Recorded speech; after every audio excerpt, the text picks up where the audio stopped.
And welcome back. If you guys haven't heard of the BuzzTV U5 Most Powerful Streaming Device Possible, you guys are missing out.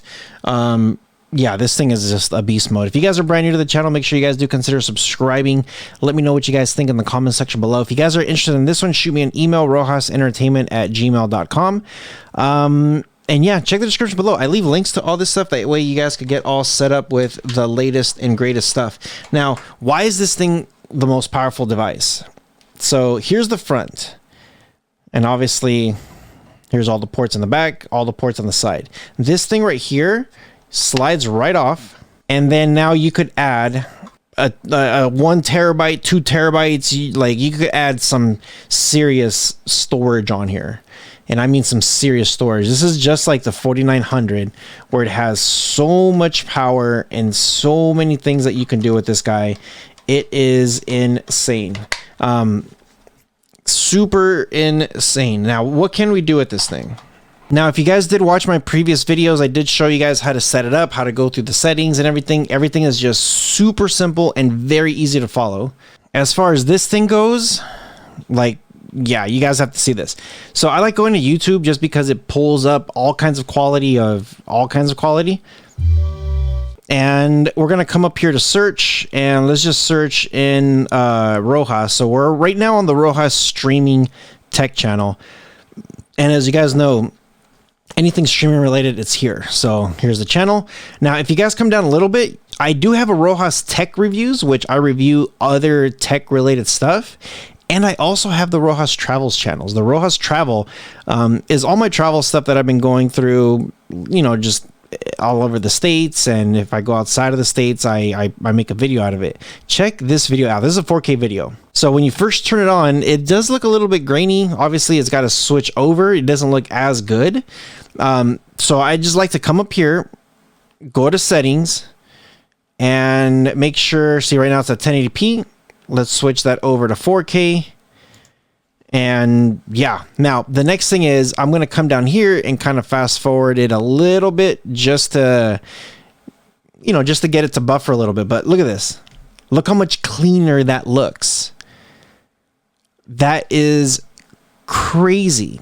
It's like, I love this video. If you guys have not seen my video when I come out to Portland and to Mount Hood and stuff like that, like, you guys need to check this one out.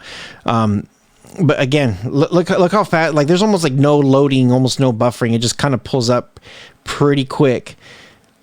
And yeah, again, Rohas Travels. If you guys have never seen my travel channel before, that's the channel right here. This one gives you all the cool places that I go to. Now, let's go ahead and back out of here. And we are going to come here to settings. Now with settings, they have some more options. You have other stuff here too. So we're just going to go to settings, directly into settings, and we're going to go to device preferences. Now with device preferences, only do this if you know what you're doing. Display and sound, screen resolution. I always leave this to auto to pull the best option possible. You can switch this over if you have a 4K TV or 8K TV. It's going to pull in whatever you have. Now with me, because my capture card only reads at 1080p, that's where I'm going to leave it at. Color space settings, if you know what you're doing here, I have it at 12-bit. This is stock as is. Leave it how it is. HDR policy, I always leave HDR on. You could do adaptive, but I always leave HDR on. Screen positioning, you could zoom in, zoom out. Honestly, leave that by itself. HDMI CEC, leave this alone. Just a lot of settings here. Advanced sound settings, this is pretty cool. You could select your formats. So if you use whatever your device is going to pull out, this uses your device reported formats, just pulls it in. None is if you're never using surround sound. But again, just leave it as is. Now you do have, if you come back here, if you go down to more settings, you do have a picture mode here. And you do have like custom settings. You could change some of the brightness, contrast. I leave it as is. Aspect ratio, I always leave it full screen. I never mess it with the other ones unless you have something very specific.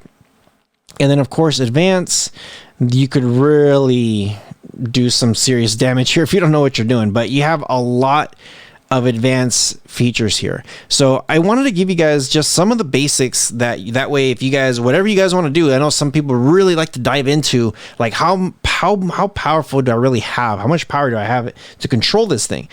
And you could do some pretty intense stuff. Out the box, you can see 4K Netflix or YouTube works insane. Now, it does not do Netflix in 4K. That doesn't mean it needs Google certification. That means it needs Netflix certification. Netflix is a whole separate certification. And we've seen other devices that are Google certified that will not get Netflix certified, so just completely different. Let me know what you guys think. As always, I try to get you guys here all the latest and greatest information. Some pretty cool stuff. This device is a beast. This thing is, it's going to be hard to beat. We'll see what devices are going to be coming out this year in the new year. And yeah, as always, you guys take care of each other, and we'll see you guys in the next one.